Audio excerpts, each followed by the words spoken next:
स्वागत है आप सभी का माँ कैला क्लासेस में। आज के इस वीडियो में हम परसेंटेज से रिलेटेड कुछ और सवाल करने जा रहे हैं। परसेंटेज के 3 वीडियो अपलोड हो चुके हैं और ये चौथा वीडियो है। तो मेनली जो यूपीएसआई की तैयारी कर रहे हैं या एसएससी की तैयारी कर रहे हैं वो बच्चे इस वीडियो को ज़रूर देखें। इससे मेरे द्वारा पढ़ाए गए क्वेश्चन उसमें ज़रूर फंसेंगे, ये मेरा वादा है आपसे।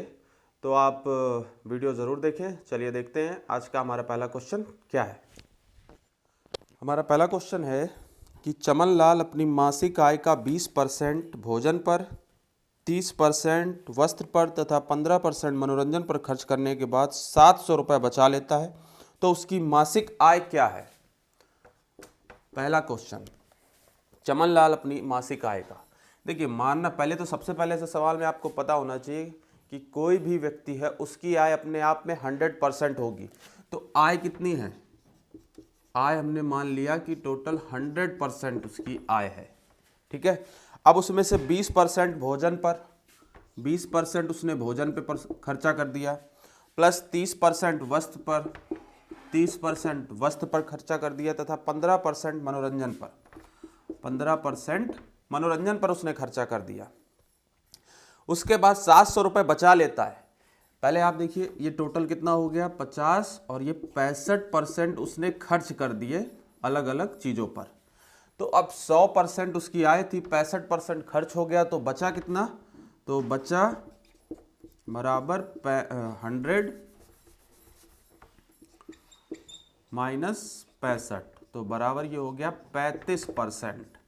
35% उसको, उसके पास आय जो उसकी रुपए थे, मतलब जो उसकी इनकम थी वो 35% बची है, और रुपए में कह रहा है कि खर्च करने के बाद 700 रुपये बचा। तो ये 35% आपका उस 700 रुपये के बराबर हो जाएगा, क्योंकि हमने 65% खर्च कर लिया है और हमारे पास 35% रुपये बचे हैं, और रुपए में परसेंटेज में 35% बचा है और रुपए में कितने बचे हैं? 700। तो यहाँ से इसको सॉल्व करेंगे हम, तो यहाँ से हम 1% निकाल लेते हैं। तो 1% अगर इसको काटेंगे तो 35 दूना 70, तो 1% बराबर आ गया 20 रुपये। ठीक। अब आपको 100% निकालना है तो 100 का मल्टीप्लाई इधर भी कर दीजिए और इधर भी, तो ये 100% बराबर हो जाएगा हमारा 2000 रुपये। तो हमसे क्वेश्चन में पूछा था उसने बचा लेता है तो उसकी मासिक आय क्या है। तो मासिक आय उसकी कितनी आ गई? 100% बराबर 2000 रुपये। तो ये था इस प्रश्न का सॉल्यूशन। तो आपको इस प्रकार से ही करने, इससे रिलेटेड अभी 3-4 क्वेश्चन और करेंगे। चलिए अगला क्वेश्चन देखते हैं। सवाल है कि जयंत अपनी मासिक आय का 12% मनोरंजन पर, 18% यातायात पर तथा 25% वस्त्र पर खर्च करता है और अंत में 1575 रुपये बचा लेता है। उसकी मासिक आय क्या है? तो देखिए फिर से उसी तरीके से हम मान लेंगे कि माना आय 100% या 100 रुपीज़ मान लीजिए आप, मैं इसको 100% कर दे रहा हूँ जिससे समझ में आ जाए। देखिए कोई भी चीज़ अपने आप में 100% होती है, तो उसकी आय भी अपने आप में 100% है। अब उसने कहाँ कहाँ खर्च किए? तो उसने मनोरंजन पर खर्चा उसका कहाँ कहाँ हुआ है? खर्चा हुआ है 12% मनोरंजन पर, ऊपर लिखा होगा आपका 12% मनोरंजन पर, 18% यातायात पर और 25% वस्त्र पर। इतना खर्चा कर दिया, तो टोटल खर्चा हो गया हमारा 55%। ठीक। अब खर्चा करने के बाद 100% में से 55% खर्चा कर दिया, तो बचा कितना आपके पास? तो 100 माइनस 55 बराबर 45%। यानी आपके पास जो आपकी आय थी वो 45% बची है। ठीक है। और रुपए में कह रहा है 1575 बचा है, तो ये 45% 1575 के हो जाएगा। अब इसको काट देते हैं 15 से, 15 तिया 45, 15 एकम 15, 15 पना 75। अब इसको 3 से काटिए, तो 3 एकम 3, 3 त्रिका 9, 3 पचे 15। अब 1% बराबर आपका आ गया 35 के। आपको निकालना है 100%, तो 1% जब 35 के, तो 100% वही 100 का मल्टीप्लाई कर दीजिए, तो 100% बराबर 3500 रुपये। तो ये आंसर हुआ आपके इस क्वेश्चन का। तो ये हमारा दूसरा क्वेश्चन था। चलिए अगला क्वेश्चन देखते हैं। हमारा तीसरा क्वेश्चन है कि रमन अपनी आय का 20% भोजन पर, शेष का 25% वस्तु पर तथा शेष का 10% यातायात पर खर्च करने के बाद भी 5400 रुपये बचा लेता है तो उसकी मासिक आय क्या है। अब ये सवाल पिछले सवाल की तरह नहीं, ये तो अलग है। इसमें क्या कह रहा है कि रमन अपनी आय का, तो पहले तो आय मान लेंगे आप, आय कितनी होगी उसकी अपने आप में 100%। अब इस 100% का वो 20% भोजन पर, तो जब जिसमें बोल रहा है आगे कि शेष का, तो ऐसे सवाल में जो पहला परसेंटेज होगा उसको तो आप सीधे सीधे 100 से कम कर देंगे। अगर 100 में से हमने 20% खर्च कर दिया तो अब हमारे पास कितना रुपए बचा है, तो 80% रुपए बचा। 100% में से हमने 20% भोजन पर खर्चा कर दिया। आगे कह रहा है शेष का 25%, शेष का 25% वस्तु पर। अब यानी शेष हमारे पास 80% रुपए बचे हैं, इसका 25%, तो किसी का 25% निकालते हैं तो उसका मतलब क्या होता है 25/100 यानी 1/4। तो यानी इसका 1/4 निकालिए आप। 80 का 1/4 जब निकालेंगे तो 4 नीचे आ जाएगा, 4 दूनी 8, यानी 20%। 80 में से हमने 20% खर्चा कर दिया, ठीक। तो जब 80 में से आपने 20% खर्चा कर दिया तो आपके पास कितना बचा, तो 80 - 20, ठीक। तो ये आ गया आपका 60%। अब आपके पास कुल रकम कितनी बची है, 60% आपके पास बची है।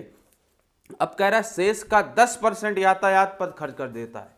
शेष हमारे पास अब ये 60% रुपया बचा है, ठीक। ये पिछले सवाल की तरह नहीं है कि जिसमें आप क्या करते जाएं, सबको आपस में जोड़ के उसके बाद 100 से माइनस कर दे। इसमें जिसमें शेष का बोले, ठीक, तो जो शेष बचा हो उसमें से आपको उसको माइनस करना है।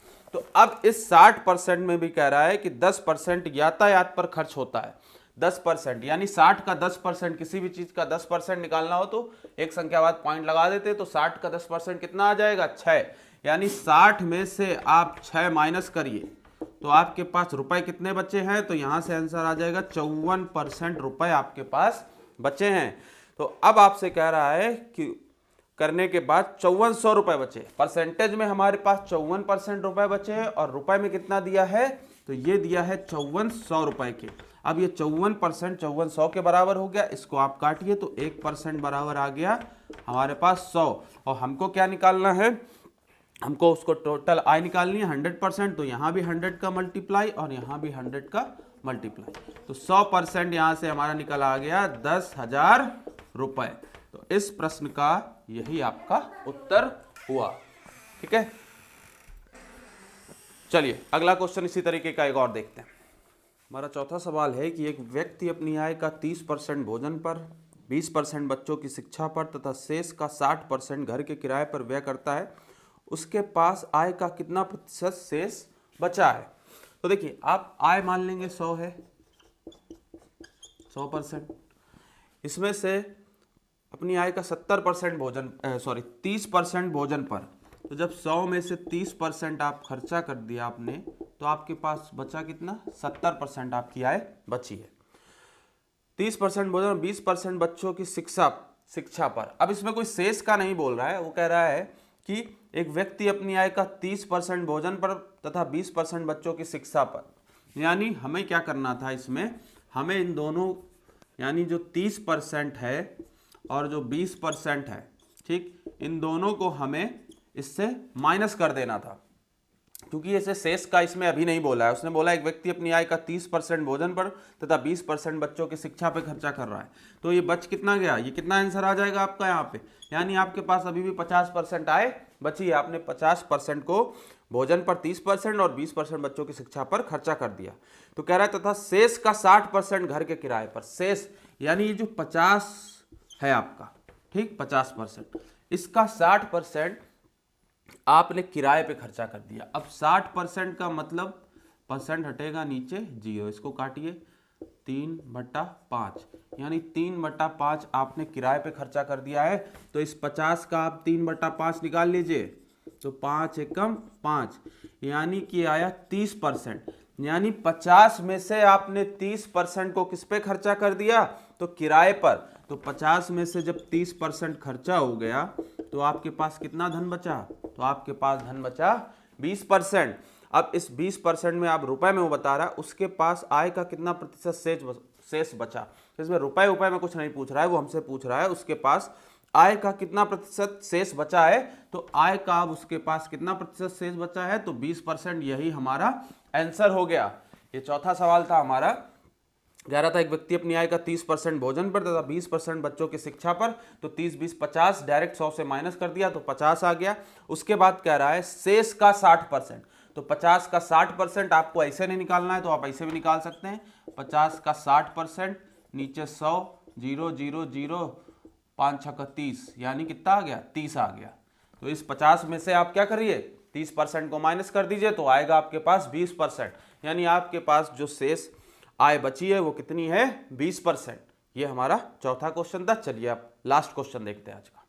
हमारा आखिरी सवाल है कि एक खिलौने की कीमत 20% बढ़ाने पर खिलौने की बिक्री की संख्या में 15% की कमी आ गई, तदनुसार खिलौने की बिक्री पर क्या प्रभाव पड़ेगा। तो ये पहले ही वीडियो में मैंने इस सवाल को बताया था कि इसमें कौन सा फार्मूला लगेगा, ये वाला। वृद्धि जो होगी तो उसको आप पॉजिटिव लेंगे और जो कमी होगी उसको आप नेगेटिव लेंगे। तो पहले 20% बढ़ाने पर तो 20 पॉजिटिव है, प्लस कह रहा है कि 15% की कमी आई तो माइनस में 15 हो जाएगा, प्लस x यहाँ 20 है और ये माइनस का 15 है बटे 100। ये हो गया 20 माइनस 15 माइनस 20 गुणे 15 बटे 100। इसको सॉल्व करते हैं तो ये कितना आ जाएगा, ये 3 आ जाएगा। तो ये हो गया 20 माइनस 15 माइनस 3 बराबर 20 माइनस 18 बराबर 2। अब ये 2 देखिए पॉजिटिव आया है, यानी कहीं माइनस का निशान नहीं, यानी 2% की वृद्धि होगी, 2% की वृद्धि होगी। ये जो आंसर आता है ये परसेंटेज में ही आता है। आपसे पूछा था खिलौनों की बिक्री पर क्या प्रभाव पड़ेगा, तो खिलौनों की बिक्री पर 2% की वृद्धि होगी। अगर ये माइनस में आता तो 2% की कमी होगी। तो आज के लिए इतना ही इस वीडियो में। ये हमारा आखिरी सवाल था। जय मां कैला।